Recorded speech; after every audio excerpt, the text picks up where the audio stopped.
Abascal saca los colores a Sánchez, ha pasado de avergonzar a una mayoría de españoles a una mayoría de europeos. El presidente de Vox, Santiago Abascal, ha asegurado este miércoles en el Congreso que Pedro Sánchez es el primer presidente de turno de la UE aplaudido por la banda terrorista Hamás y, a la vez, el primero abucheado por el Parlamento en Estrasburgo. Así, ha asegurado que, con este bochorno histórico podrían resumirse los meses en que Sánchez ha pasado de avergonzar a una mayoría de españoles a una mayoría de europeos, ha afirmado durante la comparecencia del presidente del gobierno. Pedro Sánchez es el primer presidente de turno de la Unión Europea aplaudido por la banda terrorista Hamás. Y a la vez es el primer presidente de turno de la Unión Europea abucheado por el Parlamento en Estrasburgo. Con este bochorno histórico podrían resumirse perfectamente estos meses en los que el señor Sánchez ha pasado de avergonzar a una mayoría de españoles, a avergonzar a una mayoría de europeos. El aplauso de la banda terrorista Hamás entiendo que no le ha preocupado mucho porque cree que no le perjudica, teniendo en cuenta que aquí recibe sin aparente costo el apoyo de Bildu, sin costo en este Parlamento, pero con un gigantesco coste en las calles españolas. Pero quizá alguien en su equipo, alguien que todavía tuviese un mínimo de empatía, debería haberle advertido al señor Sánchez que hay millones de europeos que tienen miedo del fundamentalismo islámico. Ni una palabra en esta comparecencia, señor Sánchez. Y no es una amenaza lejana. Es una realidad con la que las oligarquías políticas a la que usted pertenece nos están obligando a convivir. Hay ataques constantes en Europa, aunque muchos se empeñen en que olvidemos Bataclan, donde se cometieron crímenes horrendos, torturas y mutilaciones. Que olvidemos las Ramblas o las decenas de muertes en Niza, en París, en Bruselas o en Berlín. Y no solo es el terror a esos ataques, es que hay barrios enteros, señor Sánchez, donde ya no rigen las leyes europeas, que han sido sustituidas por la ley islámica. Ni una palabra tampoco de aliento y de esperanza para las mujeres que tienen que padecer esto en muchas calles de Europa. Pero, como digo, al señor Sánchez el aplauso de Hamás no le preocupa. Me atrevo a decir que hasta lo disfruta un poco porque le gusta tanto que le aplaudan, que le da igual que sea el mismísimo demonio quien lo haga. Por el contrario, el histórico abucheo en el Parlamento sí creo que le escoció un poco más, como se transparentaba en su cara, que a veces no logra disimular, quizá porque creía que lejos de España, esas expresiones de hartazgo iban a ser evitadas. Pero claro, ¿qué se esperaba usted, señor Sánchez? En primer lugar, ni se dignó como presidente de turno de la Unión Europea a acudir al Europarlamento el pasado mes de julio para presentar el programa de la presidencia española. Es usted el primer presidente de turno de la Unión Europea que ha tardado 5 meses en acudir al Parlamento Europeo a presentar su programa y el mandato dura 6 meses, señor Sánchez. 6 meses. Y con eso lo decimos todo. En primer lugar, es que igual usted no tenía ni siquiera programa, como parece indicar la escasa o nula preparación de los consejos europeos que ha escandalizado a muchos gobiernos. Y se lo puedo asegurar, señor Sánchez.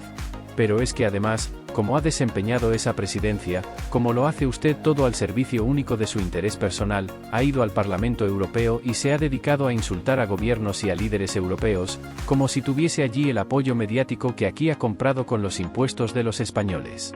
¿Esa es su manera de buscar la unidad europea que usted reivindicaba en sus palabras en esta tribuna hace unos minutos? ¿Su manera es insultar a otros líderes y otros gobiernos europeos?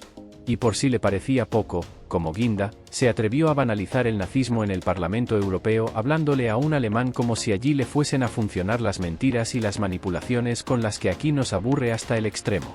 Siga manipulando, siga mintiendo, siga engañando. Para usted es irremediable, pero por favor, hágalo de una manera más breve. Mentiras más resumidas, por favor.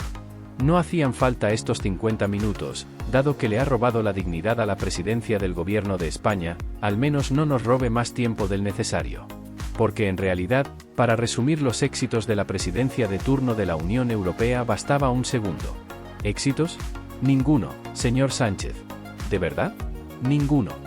El desconocimiento de Sánchez de los verdaderos problemas a los que se enfrenta la Unión es directamente proporcional al tiempo que utiliza en aparentar que conoce algo de lo que está hablando. Lo hemos padecido en este Parlamento. Se dio cuenta el señor Tamames. El único invitado externo que ha tenido posibilidad de participar en este Parlamento y que se escandalizó con sus tiempos de intervención y de mentira.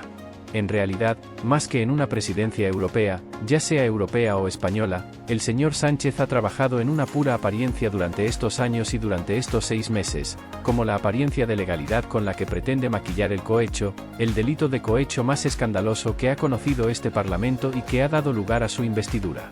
Sánchez trata también de aparentar que apoya a Ucrania en su guerra contra Rusia. Pero la realidad es que su gobierno forma parte del Grupo de Puebla, el mayor aliado en Iberoamérica de Putin. La realidad es que Sánchez apoya a tiranías como la cubana, que está mandando soldados a luchar contra Ucrania. La realidad es que no ha conseguido desbloquear las conversaciones para la entrada de Ucrania en la Unión Europea. La realidad es que eso, señor Sánchez, lo han conseguido las gestiones de otros gobiernos como el italiano, gestiones con el húngaro, gobiernos a los que el señor Sánchez, por cierto, insultaba hasta hace solo unas semanas. Sánchez también ha tratado de aparentar que le preocupa la avalancha migratoria, pero la realidad es que no solo no la combate, sino que la promueve a través de las ONGs financiadas por este gobierno, que acaban ayudando a las mafias que comercian con seres humanos en el Mediterráneo. Algo que es, por cierto, la mejor publicidad para las mafias que saben que en cuanto se echan al mar, Sánchez acude a traerlos a puertos españoles en vez de devolverles al puerto seguro más cercano. Y viene aquí y saca pecho sobre el pacto de migración y asilo, pero oculta a usted lo principal y lo principal es que las tesis socialistas no han sido aceptadas en este pacto, señor Sánchez. La realidad es que el Parlamento ha tenido que aceptar las tesis de Suecia, de Finlandia, de Francia, de Italia o de Hungría, que eran tesis evidentemente más restrictivas y más acordes a las necesidades y voluntad de las naciones europeas. Sánchez también aparenta una preocupación por la energía. Esto es aún más sorprendente, pero la realidad es que su política energética, que es extremista, que es disparatada, va a llevar a España al riesgo de apagones, como reconoce su propio gobierno ante los medios de comunicación. Claro, ustedes dinamitan las térmicas, vuelan las presas, se niegan a apostar por la energía nuclear cuando toda Europa lo hace. ¿Qué se podía esperar? Y en Europa apenas han logrado paliar la enorme traición que las oligarquías políticas, y aquí hablo de socialistas y populares que en nombre del fanatismo climático, hicieron al continente dependiente del gas ruso, con las consecuencias que todos conocemos, por un lado la guerra y por otro lado, la ruina para millones de familias y de pequeñas empresas incapaces de pagar las facturas energéticas. Por cierto, el señor Feijóo también en este aspecto, nos debe algún tipo de explicación sobre las conexiones del Partido Popular Europeo con las empresas gasísticas de Putin. No es un tema menor y estaría bien una explicación. Pero volvamos a las apariencias del señor Sánchez, muy vinculadas con la inmigración y con la energía están las relaciones de España con Marruecos y con Argelia. Aquí Sánchez aparenta una normalidad de la que no solo se ríen en el norte de África, sino también en Europa. Allí probablemente se sorprenden. A mí me han preguntado qué le debe el señor Sánchez a Marruecos. Y respondo que la verdad es que no lo sabemos, pero que la factura debe ser muy abultada, mayor todavía que la que tenía con el golpista prófugo que le ha dado la presidencia del gobierno. Porque Sánchez ha cambiado la posición de España sobre el Sáhara sin preguntar ni siquiera a su partido. Fíjense, señorías, si la capacidad de presión de Marruecos es efectiva, que en este tema, el del Sáhara, es el único en el que aparentemente Sánchez no ha cedido ante sus socios extremistas, es el único tema en el que Sánchez se ha mantenido firme. Ni Sumar, ni Podemos, ni Bildu, ni el resto del complot, tan comprometidos con la causa saharaui, han conseguido que haya, no digo ya una rectificación del señor Sánchez, sino una simple explicación sobre su cambio de postura respecto al Sáhara. ¡Qué curioso! Aquí agitan ahora las banderas de Hamas, pero ya han desaparecido las del Frente Polisario. Espero que algún día todos nosotros en este Parlamento y también la Fiscalía, conozcamos las razones.